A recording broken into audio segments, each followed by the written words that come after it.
I can talk to you about the webinar and the DPC and ICA as your host. So we are your hosts today, and we share a joint aim to build and foster a welcoming and inclusive global community, working together to bring about a sustainable future for our heritage and the information associated with that, whether that's digital or otherwise. This webinar is free and open to all to attend, and we're delighted to see so many people along today.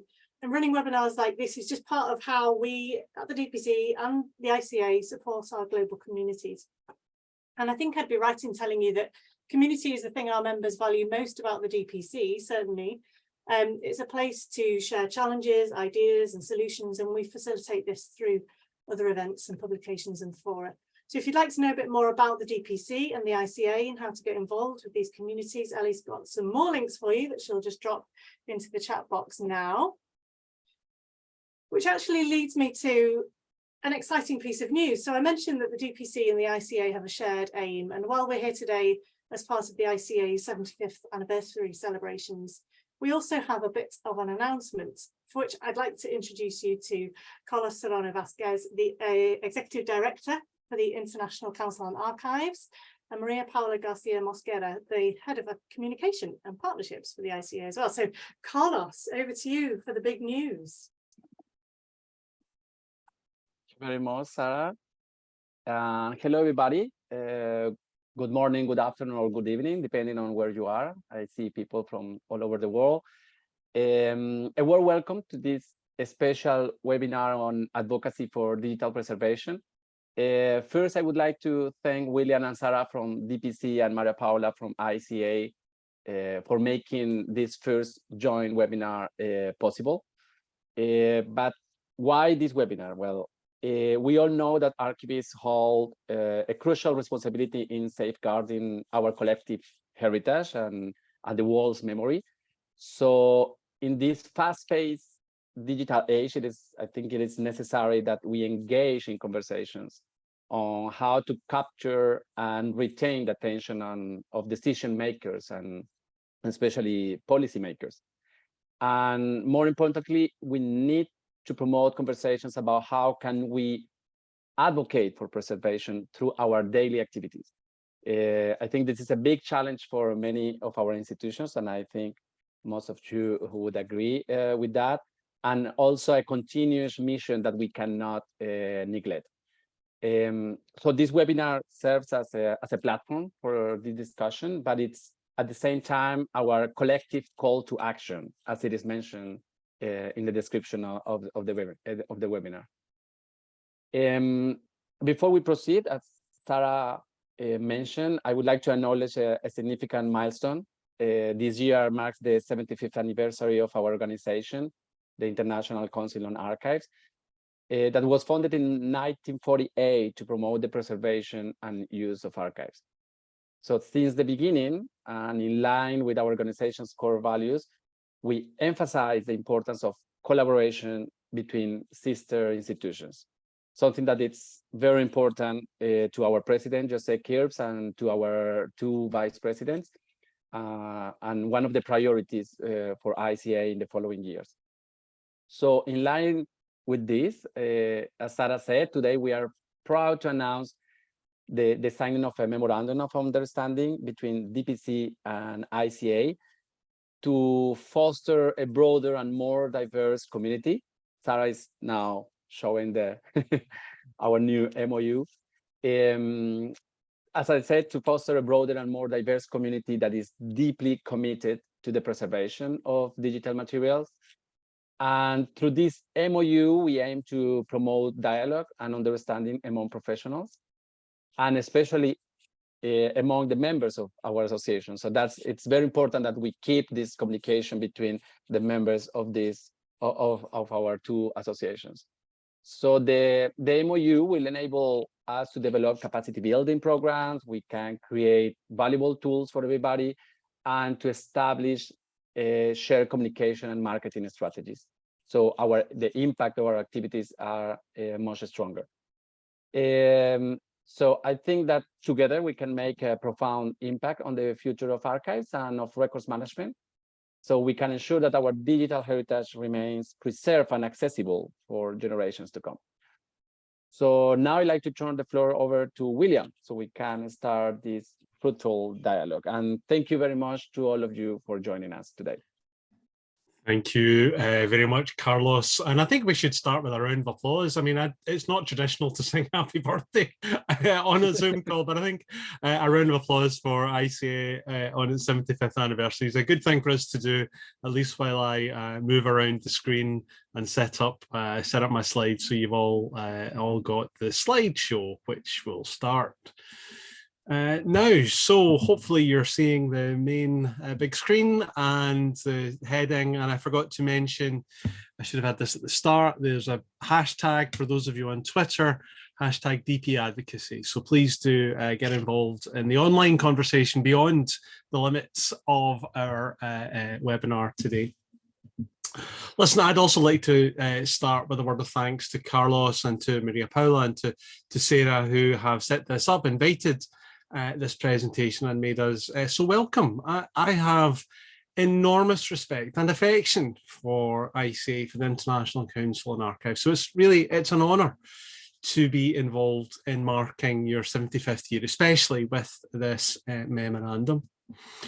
My brief in this part of the presentation is to look back and to look forward. And my theme, of course, is on digital preservation, that challenge and how it will affect us and affect the work of archivists for the future. A spoiler, there's going to be more looking forward than back in this presentation. I want to sketch some of the challenges that the next 75 years will likely bring. And then as the session continues, Sarah will then reach for the resources that will help us to address some of those challenges. I want to say a word or two about 75 years at the ICA, because there's a few things I want to pull out from that experience that I think are relevant. I want to put us all on the same page in terms of digital preservation so that we're all talking about the same subject and all understand the boundaries of that. And then I'm going to introduce a set of challenges. I'm going to talk about 5 challenges as I see them, the economic elements of digital preservation. I'm going to talk about the climate crisis, because you can't not talk about that as a coming issue in the next 75 years. I want to reflect on issues of technical debt, and I'll explain what I mean by that as we go. I want to remind us all about the sort of crisis of misinformation and the role that archivists and the role that archives play in countering that. And then for the last part, I want to talk about cyber warfare, cybersecurity. I dwell on this for 2 reasons. Firstly, because I mean, it probably is the biggest threat to every single organization and individual. Here, it should be on and very high up, not at the top of your risk register. So cyber warfare can make a battlefield of almost anything. This has implications. This has implications for how we protect cultural heritage, and it has implications, therefore, for the sorts of collaboration we could envisage between the DPC and the ICA as described in our newly signed memorandum. And then at the end, I'll just wrap up with a few words around the DPC. So the list of themes here is not exhaustive and it's not self-contained. Time is limited, so I'm only going to accent a few of these themes and the ones where I feel there might be room for joint action. I have experience with these topics. I can talk about these topics knowledgeably, but there's a huge crowd here of experts and insight. And you will also understand the local impact. You will also understand how to act on these things. So it should be a discussion, not a lecture. There should be actions at the end of this, not simply a warm feeling and a warm glow. Let's get ourselves underway. Let's think about the context of the workshop, the 75 years of the ICA. A reminder, the ICA didn't happen by accident. It emerged from the chaos of the immediate post-war period. And it's one of a set of institutions that has fostered robust and continuous intergovernmental collaboration and exchange and cooperation since then. It's not hard to be impressed by the energy and urgency of the leaders in 1948, the attention and importance which they paid to cultural matters. Less than 3 years saw the foundation of UNESCO in 1945, ICOM in 1946, and ICA in 1948. And 1948 also saw a proposal from the Dutch delegation to UNESCO for a Convention on Cultural Property, which then went on to become the Hague Convention for the Protection of Cultural Property in the event of armed conflict. That's an amazing output of work. It's a kind of dynamism that I find hard to believe ever existed. It's a kind of hopeful guess and vote of confidence for a different and better kind of future. British Prime Minister Clement Attlee at the opening of UNESCO described the world as a series of islands shouting at each other over seas of misunderstanding. Countries that do not understand each other's history, each other's ways of living, each other's ways of thinking. And he proposed that the better they understand each other, the more they will realise how much they have in common, and also why and how much they differ, and therefore be less prone to take up arms against each other. ICA embodies a determination to do better and to do differently, and not for some abstruse or abstract purpose.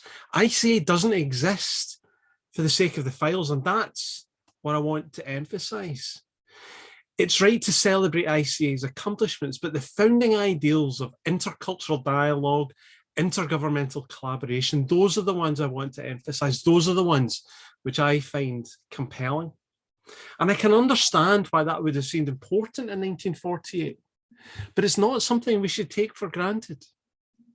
In a few minutes, I'll sketch out some of the challenges we'll face in the next 75 years, and you will rightly ask me for solutions, but let me join the dots for you right away. The only way we're going to resolve some of these challenges is by working together.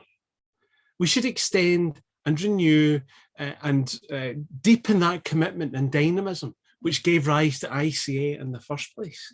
And we should lean heavily upon that kind of commitment and dynamism. Before we get any further, let me also offer a brief definition of digital preservation. It's the series of managed activities necessary to ensure continued access to digital materials for as long as necessary. And I know you know this, but forgive me, but there's a lot packed into this short statement, and it's worth holding this all in mind. The words in bold are important. Digital preservation is a process, not an event. It sits within a managed framework of an organisation and its mission. And this is going to come up later, by the way, in the advocacy piece. It fits within the organisational mission, and it's about access, which means more than backup or storage. Okay, so there's much, much more to digital preservation than simply having a copy. And it's for as long as necessary. So it's not necessarily for everything, and it's certainly not forever. But digital life cycles are short, and lots of agencies, which are not archives in the traditional sense, have a digital preservation challenge. And all sorts of decisions and actions which impact on the design and creation and use of digital materials have a significant impact on preservation. So digital preservation actions happen long before an object reaches an archive. There's an awful lot in scope for digital preservation: born digital and digitized, structured and unstructured, ephemeral and essential. Really any object where the life cycle and use case is longer than the life cycle of the infrastructure upon which it was created. Not all of that will be archival, but much of it will need preservation actions. Now, if you were to approach digital preservation as a newcomer, you'd think it was a niche discussion about file formats or metadata and storage. And it's true that these topics can spark endless debate, and they're very well represented in the literature. They do really matter. But I approached the topic of digital preservation with the advice of David Rosenthal from 2012 in my head, and still true a decade or more later, that money turns out to be the biggest challenge facing preserving our digital cultural heritage. Now, at the time, David was describing a funding crisis which emerges from the realization that a generation-long price crash in storage and processing is not necessarily, which incidentally is all we've ever known of computing, is not necessarily going to be the historic norm. But the argument that money is the greatest threat to digital materials is much more subtle than you think. It's not simply a call for financial resource, it's also structural. Digital preservation is a sort of response to the economic forces that propelled the digital shift in the 1980s and 90s. It's a symptom, therefore, of accelerating cycles of innovation, adoption and disruption, which characterize information technology. We have locked ourselves into short life cycles of technology, where obsolescence is taken for granted and infrastructures are disposable. Business has been happily creating and dismantling the digital world for us for decades, deleting and removing swathes of content to prop up share prices. If you really wanted to look at a list of data which has been lost over the years, you'd be as well looking at the long list of discontinued services than the short list of entirely unrecoverable file formats. It matters because these platforms own significant archival holdings. And it matters even more so since the advent of cloud computing, in which everything is rented and nothing is owned. We've become used to the idea that software, hardware, and data are owned and managed somewhere else. You might as well mention Twitter in this context. 2 months ago, we learned that Twitter would delete accounts not used within the last 30 days, so they can resell high-value usernames. Now, that might sound like the closure of a few dormant accounts, but you know that the consequences is the reckless endangerment of swathes of digital evidence, all to create a synthetic market in usernames. This month we've seen TweetDeck throttled back in order that people will pay for paid-for access. That's gone down very badly among Twitter users. And of course, Facebook is ready to respond with its new service, Threads. Twitter is in the headlines, but it's just the latest example and probably not the worst. It's just one company making some ill-judged decisions, but it exists within a structure where that's the case. I mean, if Threads is really the answer, then let's take a look for a moment at the fortunes of Facebook and their parent company, Meta. Facebook was valued at around 104 billion US dollars when the shares were first sold in the stock market in 2012. That's an awful lot in comparison to its net asset value of 6.3 billion US dollars. By the way, the difference, the 100 billion of a difference, is the data and labor which were all freely donated. Meta topped the $1 trillion valuation in 2021. And then it lost a whopping $250 billion in its share value in one single day, the 2nd of February, 2022. Now, Meta has deep pockets. I don't expect it to go anywhere soon, but it neatly illustrates the wild ride which these companies are on, and they're taking the archives with them. As archivists, we've never had to deal with anything like this before. Why does this matter? It's because we need to be sure that we're not locking critical records into formats or platforms with a single point of failure. The old advice for file formats about avoiding proprietary locking is even more true in a world where files no longer really exist and everything is a service. Data is a lucrative business model, and in many cases, our records have been privatized, their value exploited for commercial gain in the moment, but the risk will be borne by archivists in the long term. We don't talk enough about technical debt, which our agencies are accumulating and which our archives are well placed to prevent. Technical debt is a term used in software development to describe the costs that arise when an easy or cheap solution is adopted over a fully worked out, properly documented long-term solution. Expedient and cheap solutions which don't have forwards compatibility make future changes costly or impossible. And the cost accumulates interest as changes and upgrades are delayed and therefore become harder and harder to achieve over time. The debt is a contingent liability, work that can be deferred but cannot be avoided if we are to maintain legacy systems or to exit them. Now, the idea of technical debt is current on software development, but it can be applied to other contexts too.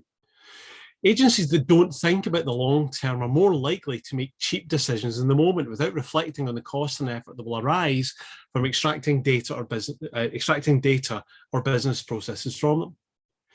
In these circumstances, the data in the systems will simply become unusable without additional cost. Now, in many cases, that will not be a problem, but in many other cases, the debt will be transferred to the archivist, who will ultimately have the job of making sense and creating a permanent record from poorly devised systems. So, organizations that listen to archivists at the design and procurement phase of business processes will tend to avoid technical debt, because they will have planned for a pathway that avoids technical obsolescence, or at least manages it more effectively. Whereas agencies that fail to listen to archivists will transfer the debt to them. This is quite an abstract argument, but we can see it worked out in practice in very many cases. Digital preservation dependencies arise in the design and procurement of systems, and if we are to leave it to the archives, it's almost always too late. So archivists need to be invited into the design of business processes. Such invitations are still all too rare. But if we don't begin to put archivists into some of these new roles, then their jobs may become undoable for the future. I can't talk about the next 75 years without discussing the climate crisis. This is just a nice picture of Scotland, just because it looks lovely. There's a strong intellectual case about preserving scientific data about the environment. It's a complicated task, made even more complicated by the need to understand and be open about the entire life cycle journey of data, from collecting to its deployment in some sort of argument or conclusion. In fact, if we can't trace the origins and processes of data, then there's every reason to be suspicious. Climate justice needs climate honesty, and all of that needs archives. Now, on the face of it, digital preservation sounds like keeping lots of things, and that sounds very energy intensive. And that could be true, but only if you did it very badly. Good digital preservation, like all archival processes, creates permission to dispose. Digital preservation is the opposite, therefore, of proliferation. One of the most frequently asked questions in the DPC help desk is, how many copies should we keep? There's no real answer, but a rule of thumb would suggest that 3 copies is a minimum, because you can pull 2 files to establish if the third is corrupt. But it's a very crude rule, and there are many, many different cases where that wouldn't be the case. Nonetheless, taken to extremes, too many copies means greater risk, not less. But I'm suggesting, therefore, as a rule of thumb, we need to triple the data storage. That sounds like it's going to cost a lot of time and energy, but good archivists have already selected the most important parts of the digital estate, those parts which we don't want to leave to the mercy of bit rot or format obsolescence or corporate disruption. That selection process gives permission to dispose of the rest. So, where am I going with this? Digital preservation is an informed and sustainable basis for reducing your data footprint, and by extension, also your carbon consumption. As a sidebar, we ought to be considering the cost, the environmental cost of digital preservation too. This is just a nice shot of the data center at Kajaani in northern Finland, which is entirely carbon neutral. There's a habit in digital preservation to treat objects as preserved or not, to treat repositories as trusted or not. But considering the climate emergency, we need to admit the possibility of something in between. Every touch point in a digital preservation workflow requires energy, ingest workflows, migration workflows, access mechanisms. So as well as reducing data volumes, we need to ask how many times a file needs to be processed. Computing across large data sets for integrity checking or migration requires time, and that means energy. Instant access means spinning disks, and spinning disks or data are energy intensive too. Offline storage may come with slower access, so maybe less good for users, but it's much healthier for the planet. There's no talk of crisis without touching on the pandemic. In April 2020, the ICA brought together a group of agencies around the world, including ourselves, to amplify their call that that in a crisis, the duty to document does not cease in a crisis, but it becomes more essential. Sound records management became critical as government took massive, unprecedented steps to deal with COVID-19. Looking back now, certainly from the perspective of the UK, all of our worst concerns seem to have been realised. For example, a crisis in procurement, especially though not uniquely the provision of medical equipment, created profound conflicts of interest. Huge amounts of money were committed to products and services of uncertain origin and unknown quality, often through unofficial channels and bypassing any meaningful scrutiny.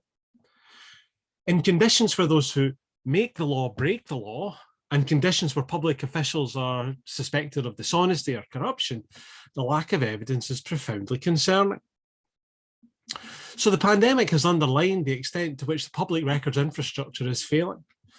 But the lack of evidence is a signal of a deeper problem. Deliberate and relentless manipulation and denial of the truth has a corrosive effect on trust. And my concern is that a continuing and unresolved crisis in record keeping becomes a deeper disaffection. The legitimacy of the state ultimately is called into question. Now, this may seem overstated, but it is exactly what has happened. To remind you that the US Congress is currently investigating an armed insurrection, which was encouraged and likely organized by the defeated party of the 2020 US elections. A militia which stormed the US Capitol just as the results of the presidential election were being validated. Opinion polls show, of course, an irreducible core of electors still believe that the presidential election was fabricated. And archivists are suddenly on the front line of this investigation. What on earth has happened to us? Well, the challenge of meaning making didn't start with technology, but it's been turbocharged by it. And the result is that anyone can assemble their own history from whatever sources they choose to ignore. And then we can all live happily as secure and self-made echo chambers of our reflexive narratives. The regular call is for better manners on social media, and goodwill will certainly help, but something more is needed if we are to avoid the trap set by conspiracy theorists and fundamentalists of all kinds. We need a shared and accessible set of tools to admit, share, and interpret the facts which are in front of us. Functioning states and the rule of law need a functioning shared intellect configured around the common evidence, the archives, which is why Laura Miller has implored us to stop talking about archives or records or data and to start talking about evidence. I finally want to turn to digital preservation in the context of armed conflict. Cybersecurity is probably the biggest threat to every organization and individual here. Cyber warfare can make battlefields of almost anything. I have a specific, if poorly formed, recommendation for DPC and ICA. What should we do about digital cultural heritage in the context of cyber conflict? ICA, ICOM, and many others have made public statements and taken practical steps to safeguard the cultural heritage of Ukraine since the Russian invasion last year. These calls were framed within the 1954 Hague Convention for the Protection of Cultural Property. The DPC's position has been similarly aligned around the Hague Convention. In March last year, we published a plan to mitigate the losses to the digital archive. It drew an immediate response from a global digital preservation community, including practical offers of support. But it has also demonstrated that current frameworks for the protection of archives need to be updated to take account of the electronic battlefield. The Hague Convention of 1954 is very much part of the same context which gave rise to the ICA. First proposed in 1948, it shares an important anniversary with ICA.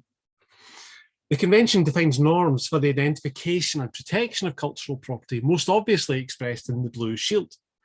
The blue shield emblem identifies cultural property protected under international law. At times of conflict, parties to the convention are required to respect the cultural property by making sure sites and objects exhibiting the blue shield are not damaged, are not used to shelter military positions, and they refrain from acts of pillage or looting or vandalism, and they don't remove cultural property from one country to another. The blue shield's not without problems, but it's a clear signal that cultural heritage has no place on the battlefield, and that the battlefield has no place within cultural heritage. But there's no blue shield on the electronic battlefield. Digital archives should be off limits for cyber warfare. Let me give you 6 examples to illustrate what I have in mind here. Stuxnet is a malicious computer worm which is believed to have been responsible for the disruption of the Iranian nuclear facility at Natanz, a site where uranium is processed and enriched. The origins of the virus are debated, but are linked to a serious nuclear accident there in 2009. In 2021, the Health Service Executive of Ireland was subject to a major ransomware attack, which shut down its entire IT system. Hospital appointments were massively disrupted, including all outpatient treatment and radiology service. The origins of the attack were traced to operatives in Russia. The National Museum of Brazil burned down on the evening of the 2nd of September 2016. Around 18 million items were destroyed in the fire. However, prior to that, the National Museum had partnered with a major technology provider to begin an extensive process of digitization. So a digital surrogate survived the fire. In September 2015, ISIS set about destroying the temple complex of Palmyra in Syria.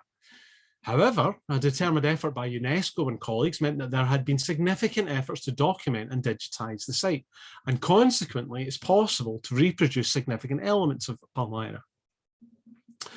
Finally, the Central State Electronic Archive of Ukraine has been working for many years to digitize holdings and collect born digital materials as the record of the Ukrainian government. Considering the attack in Ukraine in February 2022 and the very real fear that Kyiv would be an early target of Russian attack, there was a practical and robust response from global partners to protect the digital holdings of the Central State Electronic Archive. Let's compare these.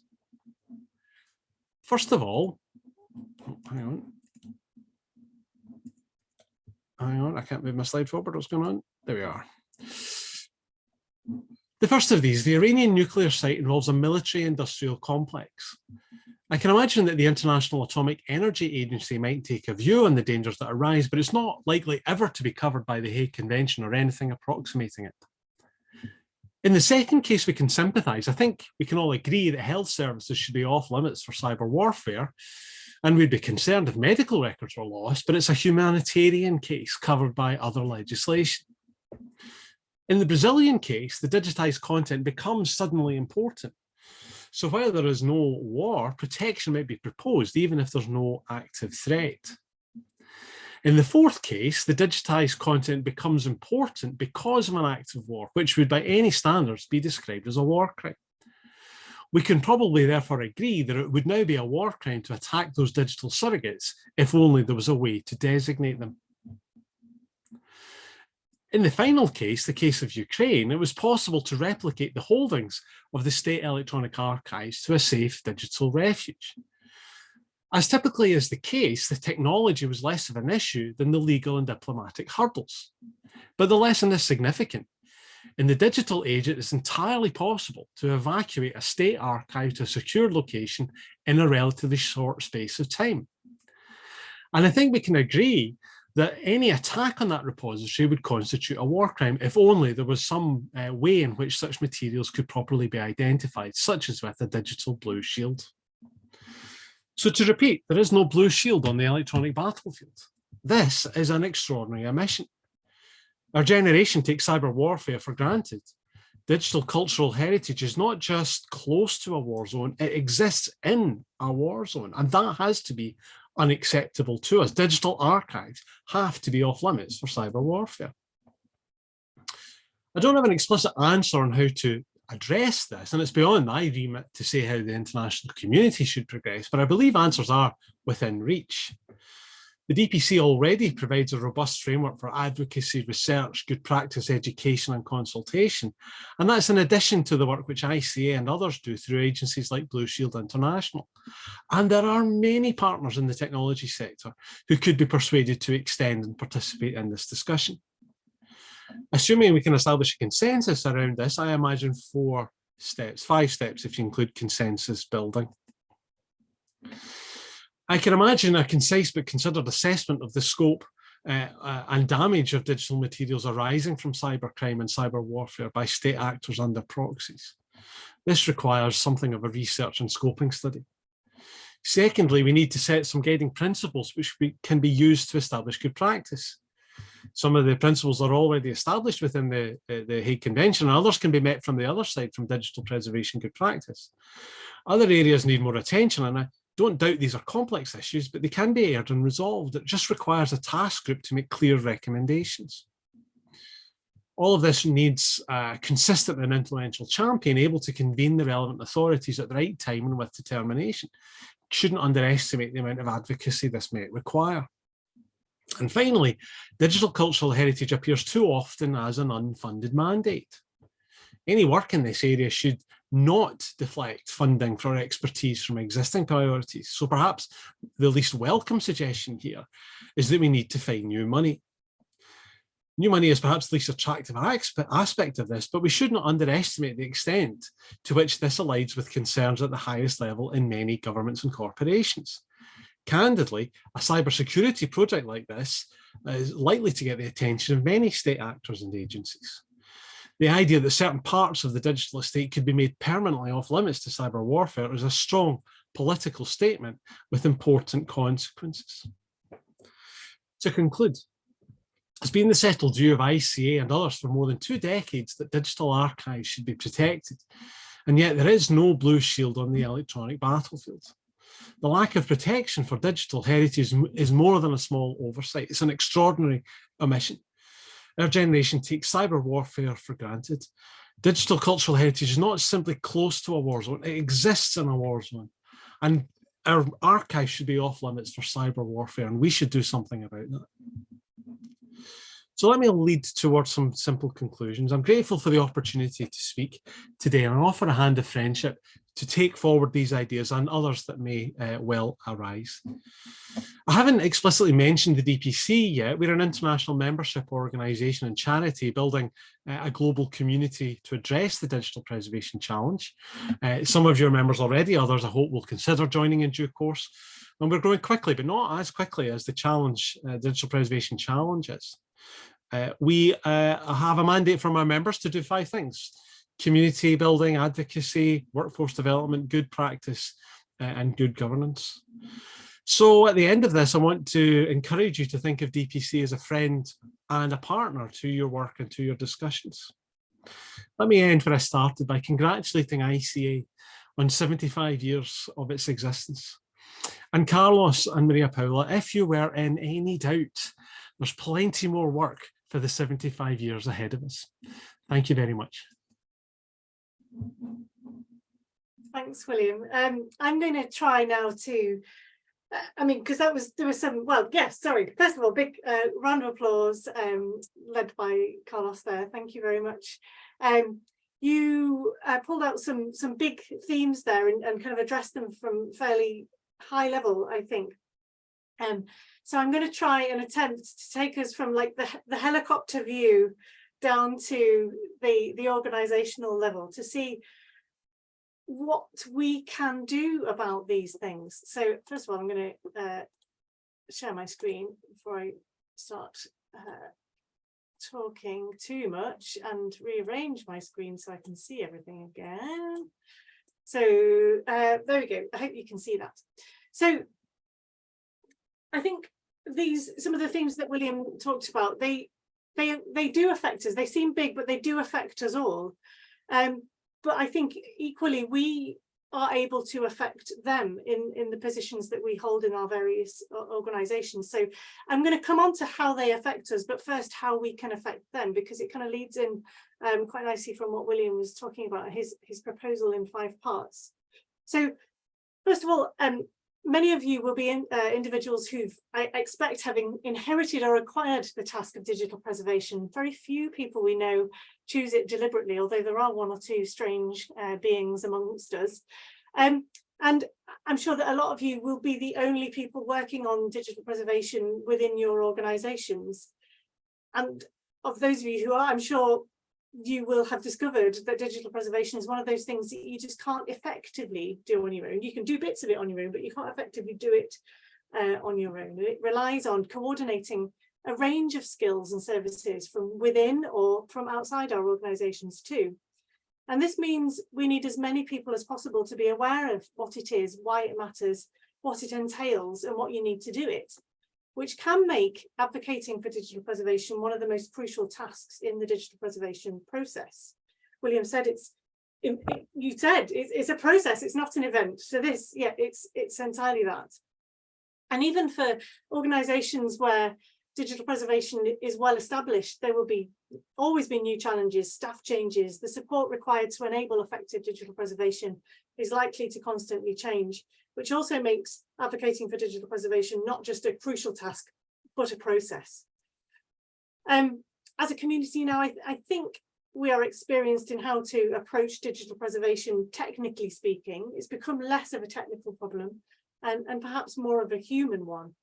Increasingly, we're having to identify the stakeholders we need to talk to enable the process and help them understand how their choices make digital collections more or less resilient. And this has become a key part of how we advocate for digital preservation and has emerged as a necessary skill for our community. But this is where I come back to sort of how we affect these big themes, perhaps, because by continuing to advocate for digital preservation, and we've acknowledged it will be continuous, little by little, we're contributing to the overall consciousness of digital preservation within our workplaces and beyond, because that message is going to leak out into the sort of the broader consciousness. And it's this contribution, which might seem small and local and a bit futile, which will ultimately affect these big themes that William spoke about before, and will help this proposal in 5 parts, because if the prevailing sense is there, the sense of urgency is there, it's more likely that action can and will be taken. So it all counts, basically, is what I'm saying. Even though it feels small, every little helps.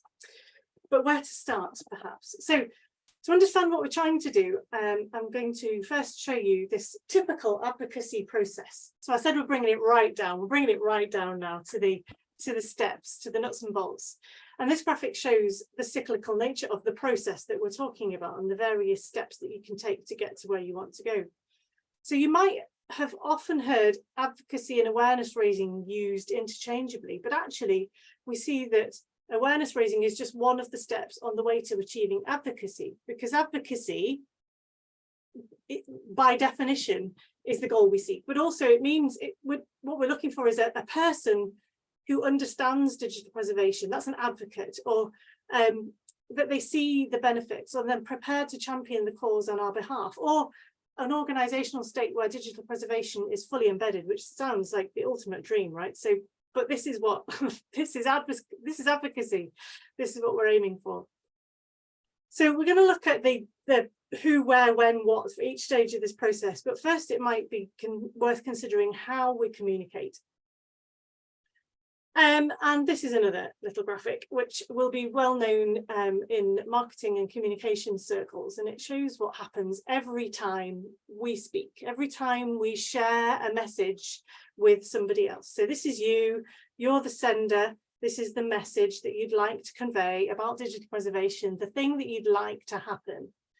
Whether you realize it or not, every time you speak, every time you share a message, you encode this based on what you're feeling like on the day, I don't know, your level of understanding, your biases, what the weather's doing, I don't know, all the things, your own experiences, your intent. And this person at the end, the receiver, who you have identified as being the person you need to understand this message, will do the same the other way around. So your message is not actually the thing that you say, it's what they understand at the end of this process, because they similarly will decode your message based on all the things, all the factors that you use to encode your message. So if they're having a rubbish day, if they're busy, if they don't understand what you mean, if all the words just sort of go over their head, they will understand the bits that they understand, but they might not receive and act on your message the way you would like them to do. And by the way, this meanwhile, all the time that you're communicating, there's this noise, and it's, you know, the other requests for meetings, the other requests for funding, all of the other things. You might call it competition if you were sort of in a commercial space, but it's your message has to compete with all of that noise for it to land well, to be received well, to be understood. And this feedback loop at the bottom, I don't actually know whether you can see my cursor, but I'm pointing at the feedback loop at the bottom. And that is the way that the person responds to your message. If it if they receive it and act upon it in the way that you hope it would be acted upon, then well done, your target, your message has hit home. But if not, it might be that one or more of these factors was slightly off. It was the wrong time, it was the wrong time of day, it was the slightly wrong message. But you know, these are things we can work on, but useful to bear in mind, I think. When to advocate? Is there a good time, or at least one that's better than others? This is a process map that Sharon made, my colleague Sharon, and I like it a lot, so I use it a lot. So this is sort of a process. This might sort of represent a process. This might be you in your organization realizing that you need help, you need resource, you need investment, you need something to help you with your digital preservation activities. You realize you need to do something and have a little panic about that. You ignore it for a while and hope it goes away. It doesn't. So you do some research into what that might mean, scope it out a bit. That makes you panic even more when you realize the enormity of the task. Maybe you do a bit more training. Perhaps you could do a bit more research, take a training course, learn some more, try some experiments in sandbox environments or something. Once you've done that, you know a bit more, so you can talk to IT about it. They give you some responses which help you to start planning. You can move on to talking to stakeholders in management about investment. They ask you to write a business plan, maybe do a pilot upon which you can revise your business plan, and if all goes accordingly, swimmingly and well, they invite you to procure the system or hire the person or take the training or do the thing that you needed to do, whatever it is, to continue doing your digital preservation work. And it might seem that there are some good times to do advocacy. You might think that it's the talky bits here where you talk to IT or you talk to your stakeholders and management here, but actually, I'm afraid it's all the time because advocacy is a continuous process. The more awareness raising you can do, the more educating, the more identification of benefits, risks, opportunities you can do, the greater the chance your messages will land well with your audiences. And ultimately what we want is that buy-in from across the business. So I'm afraid it can't just be the 2 occasions that you happen to interact with people. And in order for advocacy to be effective, whoops, I just skipped this. If you remember nothing else about this, know your audience. This is, it's marketing 101, it's communications 101. First of all, know who you're talking to so that your messages can be tailored and be effective for that audience. Your messages about digital preservation must be relevant to the people you're trying to convince. So we kind of need to start at the end of the communications process with that person, the receiver at the end of the process, and work backwards. Because we saw that everybody interprets communications and messages in different ways. So if we understand who it is that we need to speak to, we can tailor the message, make sure it's transmitted accurately and that the message is understood as intended. So going back to this process here, we can see we're at step 1 here.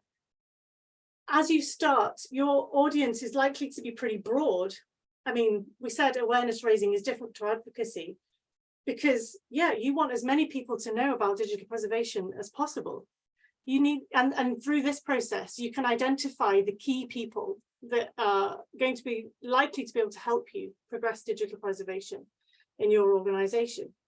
So how to do that? Well, use any opportunity you can, really. I mean, we say, or we used to say, bump into people at the kitchen while you're making a cup of tea in the office. I don't know, most people work at home these days, but some people go into the office.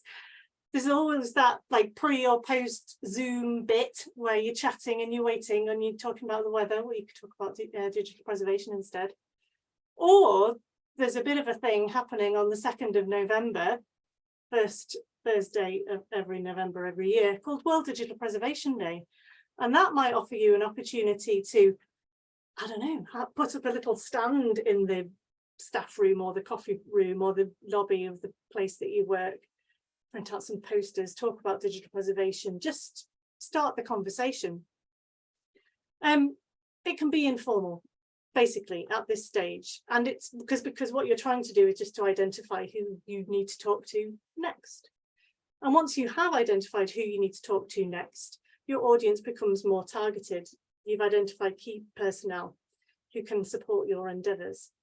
And perhaps at that stage, you can, I don't know if you can see a little message has popped up there. Okay, you can maybe fix a meeting to talk about the next sort of level of things. So discuss the benefits in more detail. And here you might have up your sleeve a draft policy document or a gap analysis or a completed DPC RAM assessment, which shows where you are and where your contemporaries are and where you think you need to be and everything that's required in between. So engaging more specifically with a more targeted audience at this stage. Next, if that goes well, you might be invited to make a more formal case, a business case, we hope anyway. So at this point, there are one or two very specific people you're addressing here, and they will be interested in all of the details and all of the benefits of digital preservation and the return on investment and how it can support the business areas that they're in. And you can use current affairs. William talked about some of these big things that have been happening in the world over the last couple of years. The pandemic and the urgency and the need to document. These are kind of critical hooks upon which you can hang your message for digital preservation. And compel the audience to commit to providing the resources you need.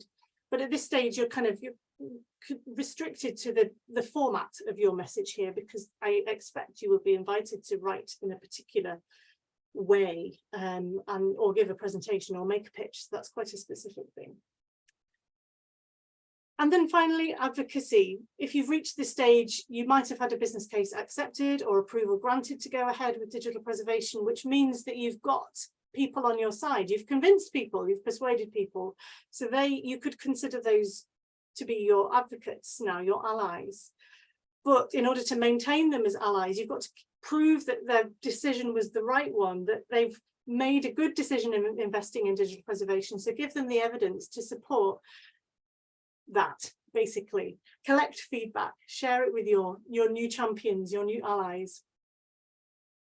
So we've seen broadly who we should be talking to at each stage, but who exactly makes up these audience groups? And it kind of depends from organisation to organisation, of course, always. But essentially, it's whoever you need to persuade to move digital preservation up the agenda. So it could be some of the people listed here. So IT, finance, senior executives, policymakers, budget holders.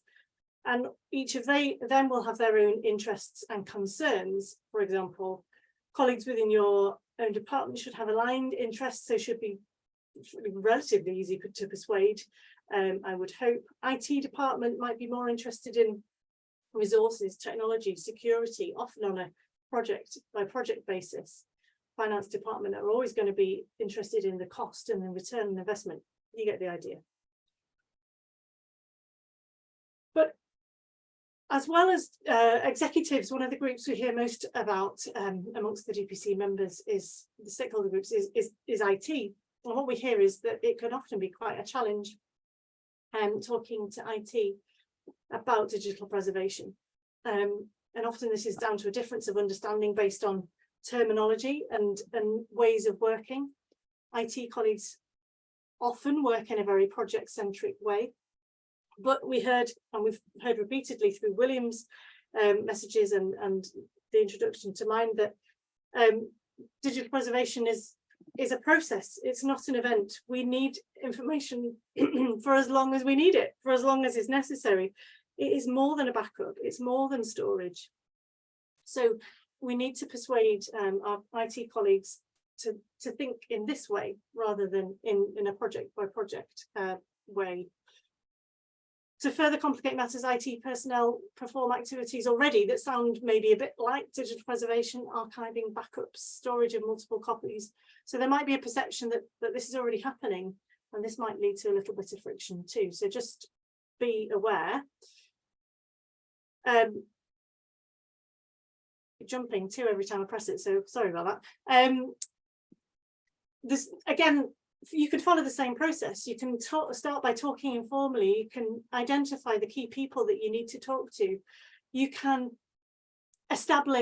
once you've established an understanding, why not sort of pose digital preservation as a challenge that you can work on together, perhaps working it as a working group to address this as a challenge. And I've popped a link at the bottom there that I find it very useful to read, by Scott Prater, How to Talk to IT About Digital Preservation. It's got loads of tips about doing just as the title suggests, and might just help you move forward and help kind of change a bit of a mindset.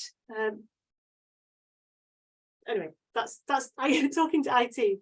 I hope that's helpful. The likelihood is as well that the audiences you're targeting are going to be non-specialist, non-digital preservationists, because otherwise you'd hope they would already be advocates.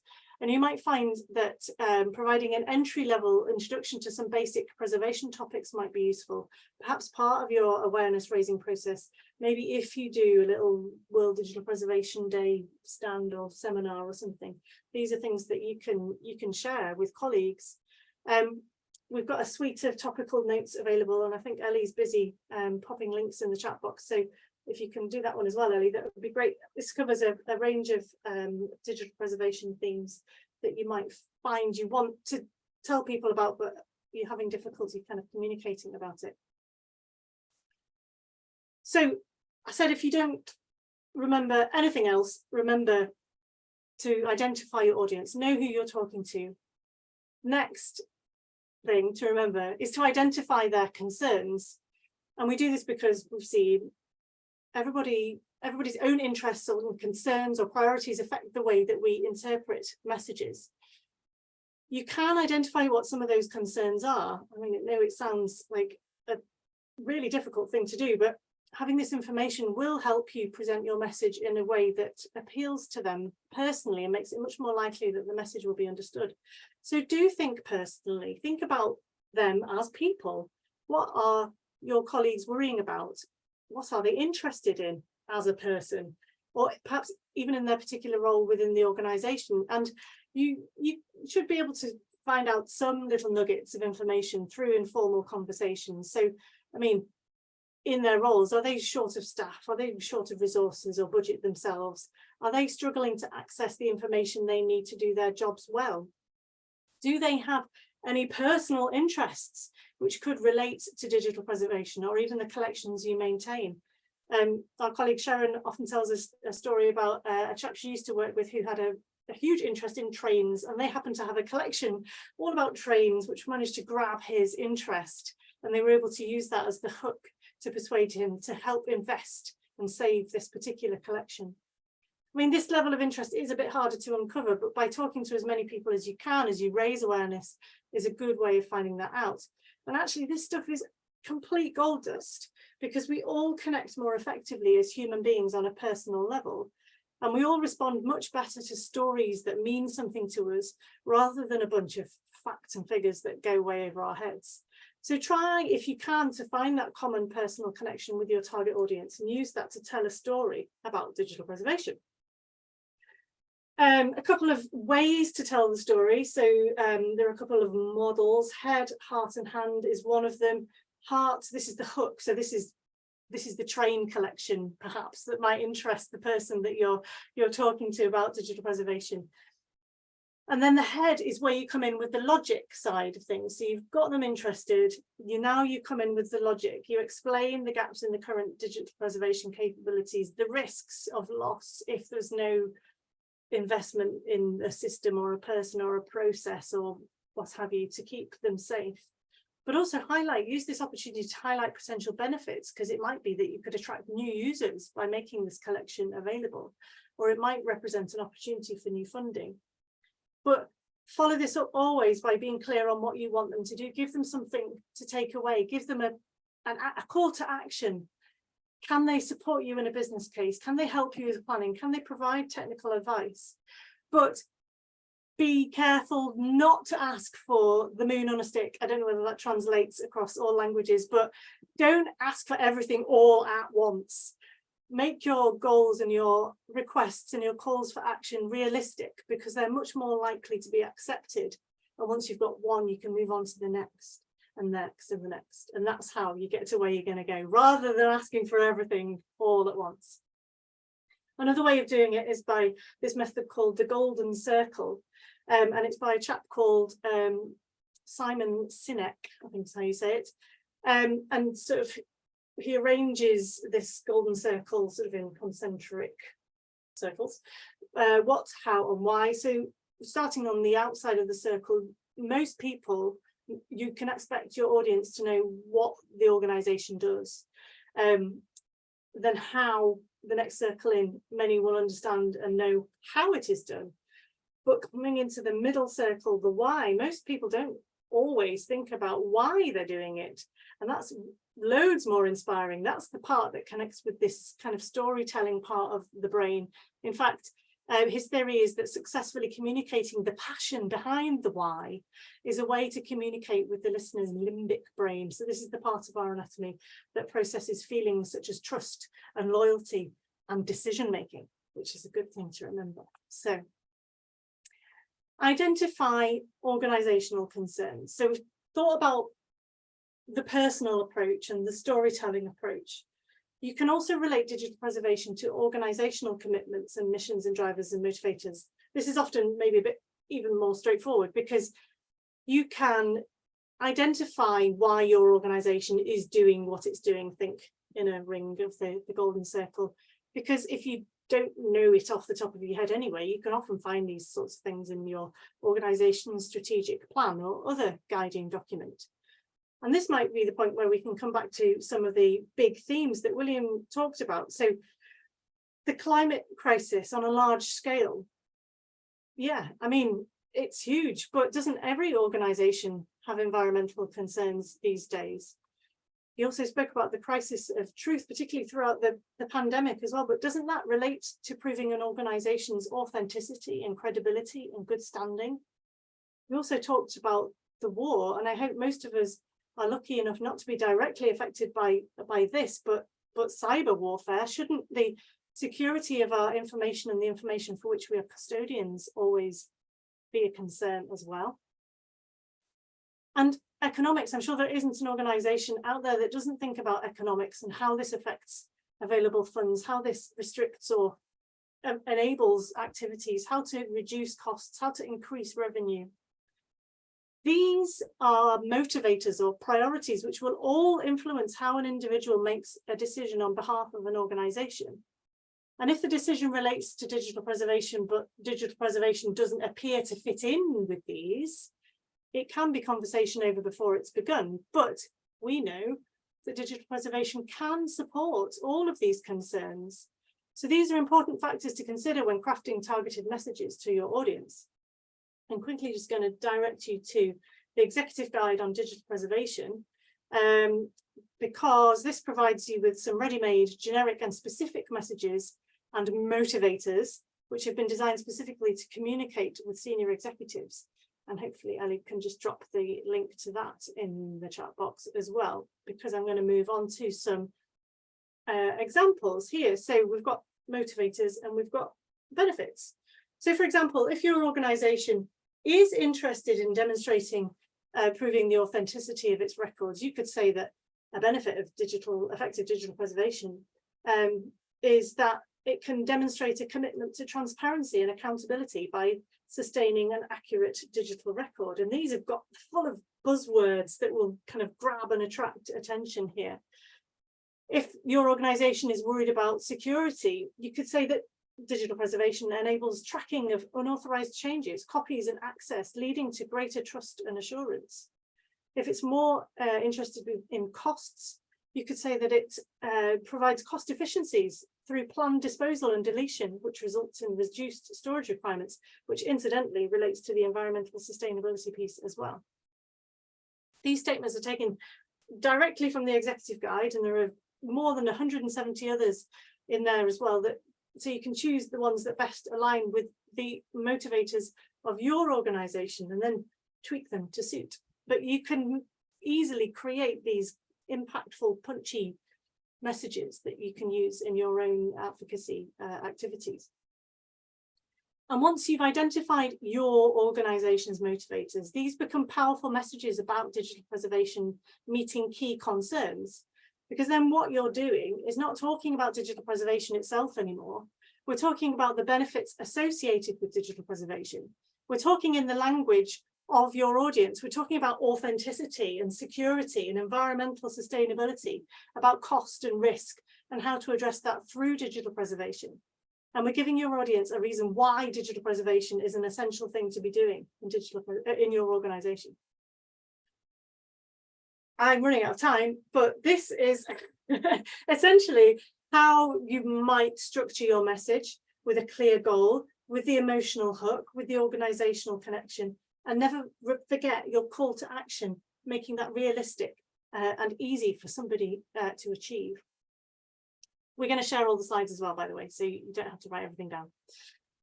So to summarize, you've identified your audience. You know what their concerns are, what their motivators are. You've tailored your message to identify and highlight the benefits that can be realized through digital preservation activities. So use what you know and take the opportunities that present themselves to you, or make opportunities. Keep talking. This can be informal, pre-post Zoom in the kitchen, as we said, and ask what people are working on. Be ready, follow up. It is worth having some pre-drafted statements that you could rehearse and they're in your head, so you can whip these out as the opportunity arises. Arrange a more formal appointment to demonstrate the benefits of digital preservation in more detail. And once they're persuaded and on board, you can move on to the what you need and what you're asking for, basically. To build your network of advocates, use their knowledge and connections to reach further and higher into your organization for you, because you might not have a direct line of communication to the person at the top, but somebody else might. And by doing this too, the likelihood is that your messages about digital preservation will leak out into other conversations and into that greater consciousness as well. And of course, the more the merrier. The more people who are persuaded that digital preservation is a good thing, the better. It increases the chances of the message getting to wherever it needs to get to. And so that's kind of, I was just going to leave this slide here because I've run out of time to talk. But I wondered, I hoped that that was a useful thing to share, or a useful set of tips to share, but I absolutely welcome questions and more thoughts and people's sort of general advocacy woes. Happy to hear those and help out with those too. And I'll breathe. Well, thank you very much, Sarah. We'll get you a chance to have a drink of water. I hope that's what it is. And maybe I will leave that slide. Well, I can see the link is now in the chat, so we could probably bin the slide if that's okay with you, Sarah. Yeah. And then I guess the next moment is just open the floor for a bit of discussion and some Q&A. So I'm more than happy to pick up. And of course, there are many ways in which you can sort of file your questions, as it were. By all means, use the chat function to load up anything there. But indeed, if you simply want to go and switch on your microphone and take it from there, then we're all ears, ready to go. Maybe I could pose one directly to you just now, Sarah, which is about advocacy. Okay, so you had a lovely diagram about the flows. By the way, you said panic. Well, it was only on it twice. I think that should be on that. Is that a constant thing? I'm being silly. What I'm trying to get to is, if you work in digital preservation, right, what would be a reasonable estimate? How much of your time would be spent on advocacy directly? Is it something you're going to do once in a while? You've mentioned that it happens continuously, but at what sort of ratio of like actual practical work to indeed, people might want to come on and give us their perspectives on that, but I'd be interested in your guess, Sarah.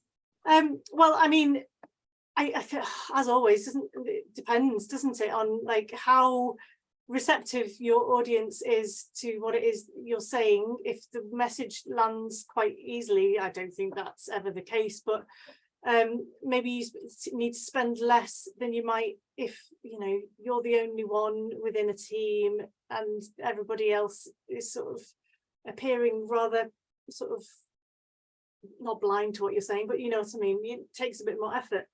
I mean, I've spoken to people who spent the first year or so in their role just doing digital preservation before they made any progress in practical aspects. And they, I don't know, I'm thinking of one person in particular who would just spend time walking around the organization, introducing himself to people and telling them what he did. I mean, this guy was a big chatter. He was the right person to do it that way, and it soon made progress. But that might not be you.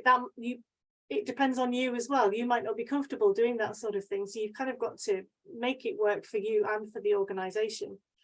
I've also heard from other people who they're appointed to a digital preservation role, so you expect that the organization understands and appreciates the need for digital preservation, and yet but they've got nothing else in place to do the practical things they need to do.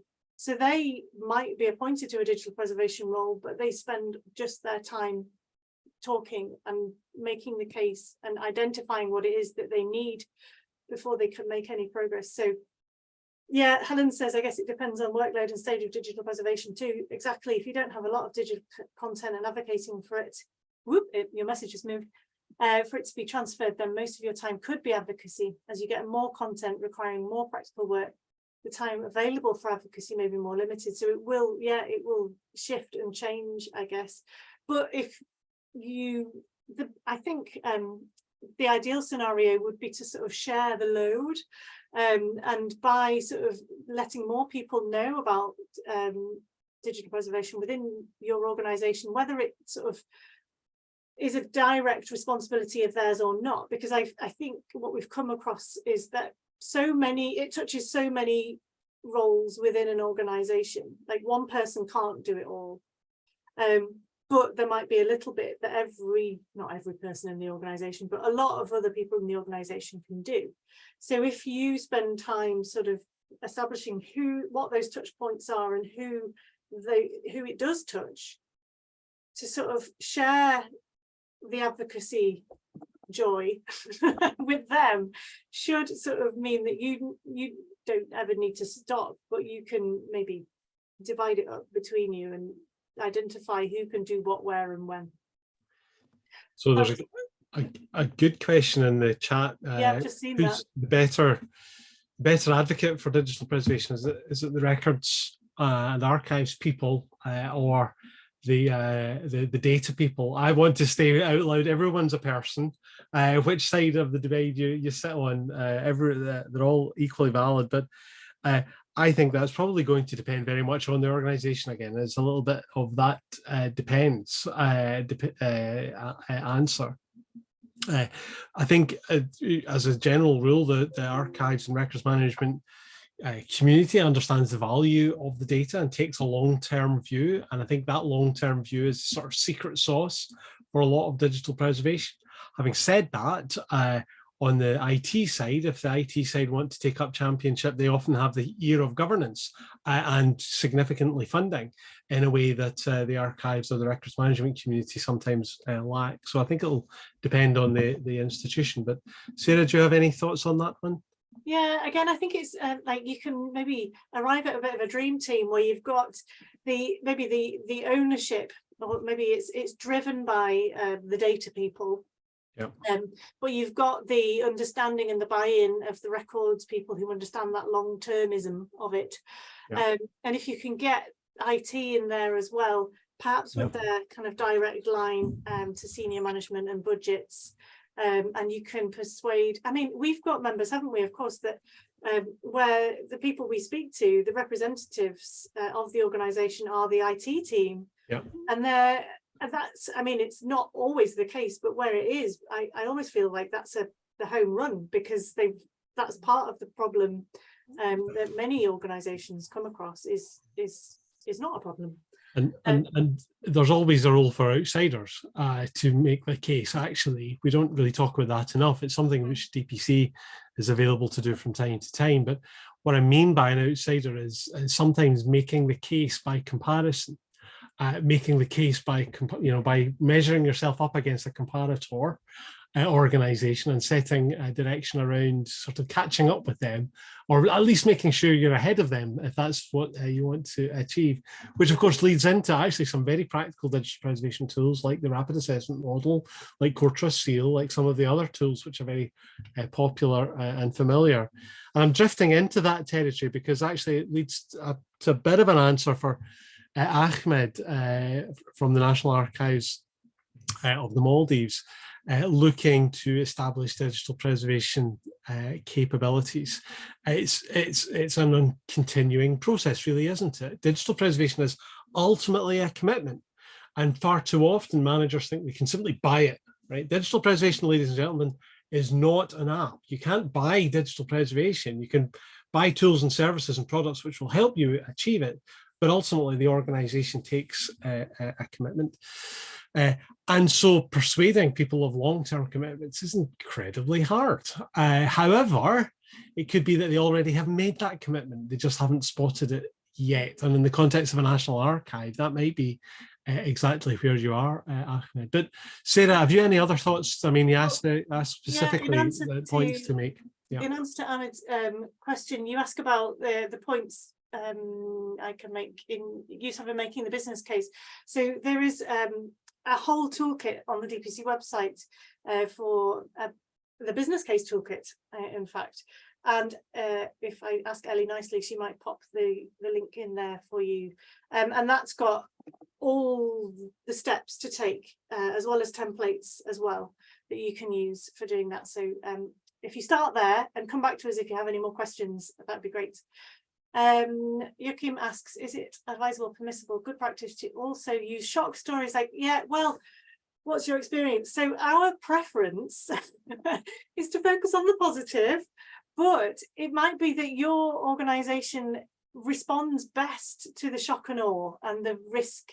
Perhaps they are like absolutely risk driven, and you know, to avert disaster and to wave sort of stories of disaster in front of their nose is the only way to get their attention. But you'll know that better. It might be that, I don't know, something that you can test the water with somehow without putting them off altogether. So yeah, I mean, sometimes that is the only way, is what I would say to that.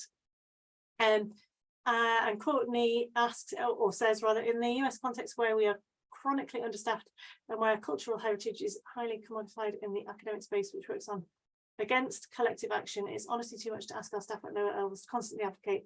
I'm happy to see the partnership between ICA and DPC. Hopefully, sorry, I'm just. Yeah, no, I'm going to come back on Courtney's question. I mean, I think you're right, Courtney, right? So part of the job of DPC, part of the job of ICA, I kind of call out Carlos, and I'm sure you'll agree, Maria Paula as well. Our job is to try and make the weather, okay? Our job is to try and make the weather. Our job is to try and get this so that it's not you asking for the resources from senior managers. It's senior managers coming you know, and they're concerned and they're worrying about it because it's been in the press for them, it's been in the news. Maybe it is the disaster story, actually.